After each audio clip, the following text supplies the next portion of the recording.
Hello everyone, Gyandeep अकॅडमीमध्ये तुम्हा सगळ्यांचं पुन्हा एकदा स्वागत आहे. ही आपली भूगोल वैकल्पिक विषयाची डेली आन्सर रायटिंग सिरीज आहे. रोज आपण एका प्रश्नाचं उत्तर समजून घेतो, कशा प्रकारे वैकल्पिक विषयाचे उत्तर लिहावेत, नोट्समध्ये कोणकोणत्या गोष्टी ऍड कराव्यात आणि अभ्यासाची तयारी आणखी कशी वाढवावी, या सगळ्या विषयांवर आपण या आन्सर रायटिंग सिरीज मधनं माहिती घेतो. तर बघूया आजचा प्रश्न काय आहे. त्याआधी मराठी वैकल्पिक विषयाची ऑप्शनलची जी बॅच आहे ती येत्या 25 जून पासून सुरू होते.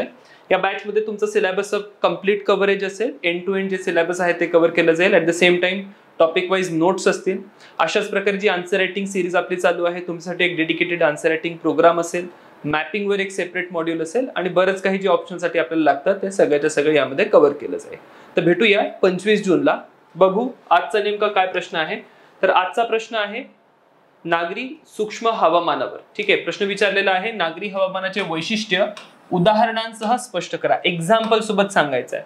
आता यामध्ये टॉपिक कोणता आहे, कोणत्या टॉपिक बद्दल आपण चर्चा करतो आहोत ते समजून घेऊ. फर्स्ट अँड फॉरमोस्ट पेपर 1 मध्ये आपला सेक्शन ए जो की फिजिकल जिओग्राफीचा सेक्शन आहे आणि सेक्शन ए मध्ये दुसरा टॉपिक आहे तो म्हणजे हवामानशास्त्र किंवा क्लायमेटोलॉजी. क्लायमेटोलॉजीचा सगळ्यात शेवटला टॉपिक जो आहे तो आहे अर्बन क्लायमेट किंवा नागरी हवामान. आणि मग नागरी हवामानामध्ये कोणकोणत्या मुद्द्यांचा अभ्यास करावा ते सगळं काही आपल्याला या पर्टिक्युलर प्रश्नातनं लक्षात येईल. मी काय करतोय, एक ब्रॉड क्वेश्चन घेतोय, राईट. जेव्हा मी नागरी हवामानाचे वैशिष्ट्य म्हणतोय तर वेगवेगळे पैलू नागरी हवामानाच्या संदर्भात या प्रश्नाच्या माध्यमातून तुम्हाला कळतील आणि ते वेगवेगळे पैलू जे आहेत त्यावर आणखी सखोल प्रश्न विचारले जाऊ शकतात. तर तुमची तयारी इथनं पुढे नागरी हवामानावर काय काय असावी ते यातनं तुम्हाला लक्षात येत आहे. नाउ फर्स्ट अँड फॉरमोस्ट या प्रश्नाची जेव्हा मी इंट्रोडक्शन करतोय, बरेचसे कॅन्डिडेट प्रेफर करतील की ते एखाद्या एक्झाम्पलनी, करंट अफेअर्सचं काही एक एक्झाम्पल घेतील, त्या एक्झाम्पल मधनं इंट्रोडक्शन करतील.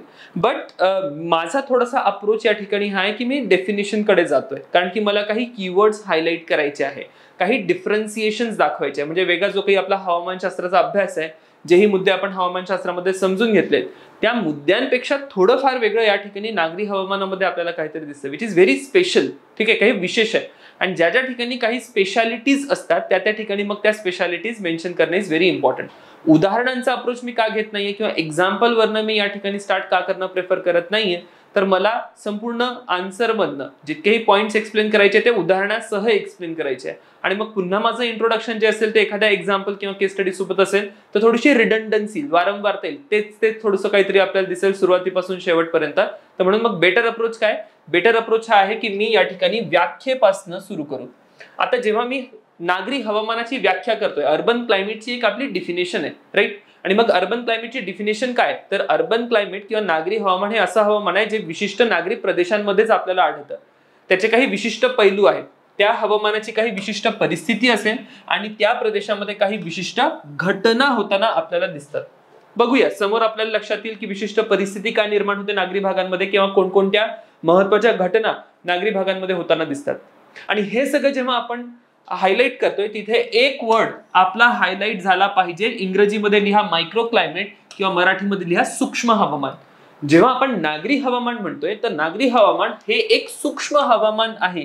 एका नगरामध्ये, एका शहरी भागामध्ये अशा प्रकारचं हे हवामान निर्माण होतंय. तर म्हणून मग आपण त्याला टर्म वापरतो की हे एक सूक्ष्म हवामान आहे किंवा मायक्रो क्लायमेट टाईप आहे, राईट. सो व्याख्या केली मी इंट्रोडक्शन मध्ये आणि सांगितलं की हवामानाची विशिष्ट परिस्थिती व घटना हे नागरी प्रदेशांमध्ये आढळते आणि हे एक मायक्रो क्लायमेट किंवा सूक्ष्म हवामान असतं. हे झाल्यानंतर आपण जाऊया डायरेक्टली वैशिष्ट्यांकडे. जेव्हा आपण आता वैशिष्ट्य बघतोय, नागरी हवामानाची वैशिष्ट्य प्रामुख्याने 4 सांगितली जाऊ शकतात. आता यामध्ये अजून बारीक सारीक गोष्टी सुद्धा मेन्शन केल्या जातात, पण जर ठळक वैशिष्ट्य सांगायची झाली तर ही 4 वैशिष्ट्ये आपल्या समोर येतात. कोणकोणती वैशिष्ट्ये आहे, नागरी उष्मा बेट, याला इंग्रजीमध्ये लिहिणं सुद्धा अत्यंत आवश्यक आहे. अर्बन हीट आयलंड असा आपण या ठिकाणी एक शब्द वापरतो, नागरी उष्मा बेट. आता नागरी उष्मा बेट काय असतं ते या ठिकाणी एक्सप्लेन करा. सांगा कशा प्रकारे ग्रामीण भागांच्या तुलनेमध्ये नागरी भागांमध्ये तापमान आपल्याला जास्त आढळतं. बऱ्याचदा 10 ते 12 डिग्री सेल्सिअस यापेक्षा जास्त तापमानाचा डिफरन्स तुम्हाला दिसतो. आणि मग इथे एक आकृती येणं अपेक्षित आहे.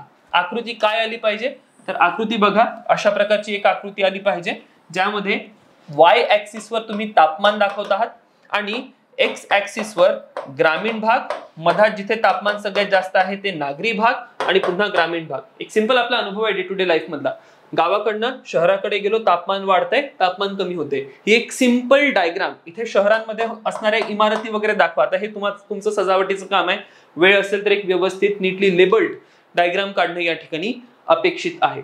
ठीक आहे. सो अशा प्रकारे नागरी उष्मा बेट हे तुम्हाला मेन्शन करणं आवश्यक आहे. नागरी उष्मा बेट मेन्शन करताना मी दिल्लीमध्ये अलीकडेच झालेली जी घटना आहे, जसं दिल्लीमध्ये तापमान 52 डिग्री सेल्सिअस मोजमाप झालं होतं, सिमिलरली नागपूरचं आज एक अपडेट आलेलं आहे आणि हे सांगितलं गेले आहे की नागपूरच्या एका ऑटोमॅटिक वेदर स्टेशनवर इंडियन मेट्रोलॉजिकल डिपार्टमेंट किंवा भारताचं हवामान खातं जे आहे त्याचे जागोजागी काही मशीन्स लागलेले आहेत. त्याला ऑटोमॅटिक वेदर स्टेशन AWS म्हटलं जातं आणि या AWS वर काल 56 डिग्री सेल्सिअस टेम्परेचर रेकॉर्ड झालं. राईट. तर अशा प्रकारची घटना जी होते तीच आपण काय म्हणतोय, काय ते नागरी उष्मा बेट. क्लिअर.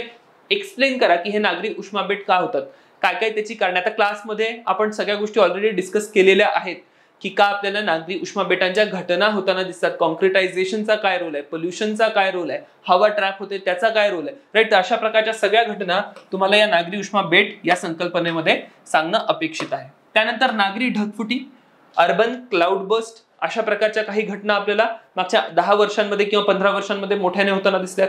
त्यातली काही मी उदाहरणं देईन. उदाहरणांमध्ये पुण्यामध्ये वारंवार या घटना झालेल्या आहेत. 2022 ची घटना सांगू शकता, 2019 ची घटना सांगू शकता, 2010 ची एक घटना आहे.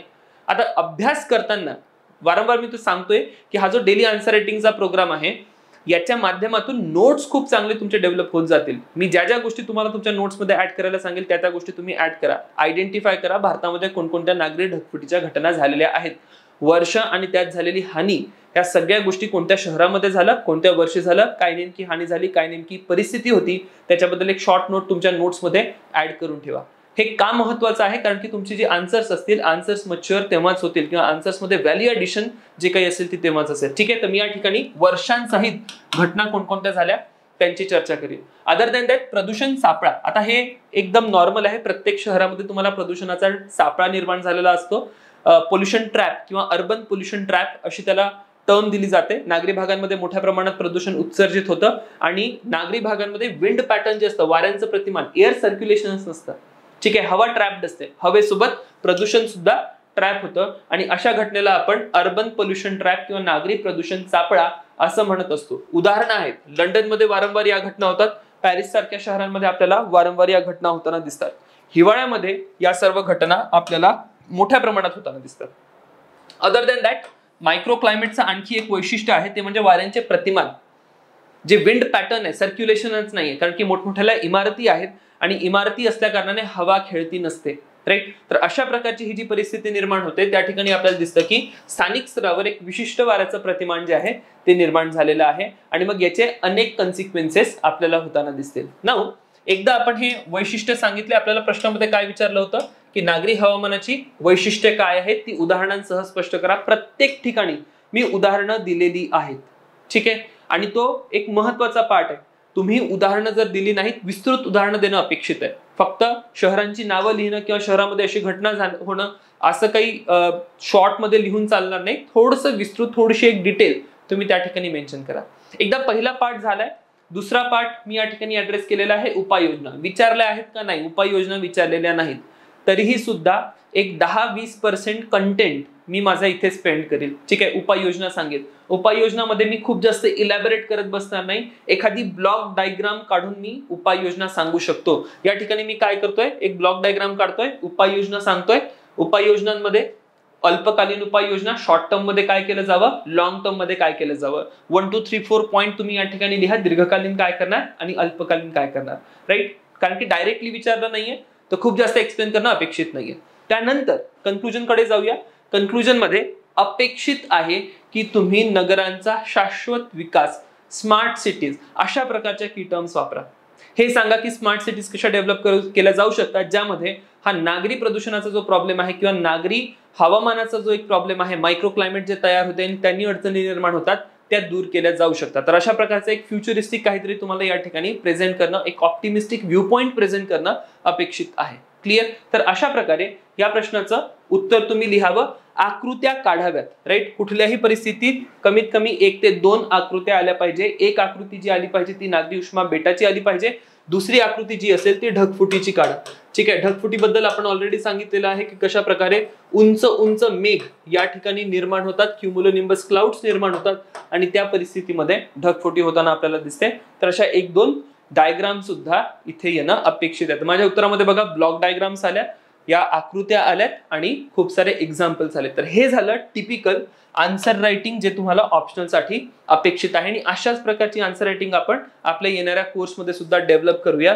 तर भेटूया पुन्हा पुढच्या सेशन मध्ये. Thank you everyone.